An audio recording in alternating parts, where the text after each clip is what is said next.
Financial freedom म्हणजे नेमकं काय? मोठं घर, महागडी कार, लाखोंचा पगार. फायनान्शियल फ्रीडम म्हणजे हे नाही. फायनान्शियल फ्रीडम म्हणजे सोमवारची भीती नसणं, महिन्याच्या शेवटी पैशाची चिंता नसणं, कुटुंबासाठी वेळ काढता येणं, आवडीचं काम करण्याचं स्वातंत्र्य असणं आणि सर्वात महत्त्वाचं पैशासाठी काम करण्याऐवजी पैसा तुमच्यासाठी काम करणं. प्रश्न हा नाही की तुम्ही किती कमावता.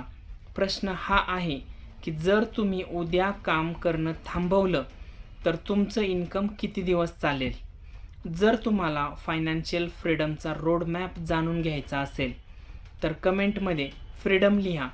मी तुम्हाला फ्री फायनान्शियल फ्रीडम ब्लूप्रिंट पाठवेन आणि याच प्रकारच्या माहितीपूर्ण व्हिडिओसाठी नक्की फॉलो करा. धन्यवाद.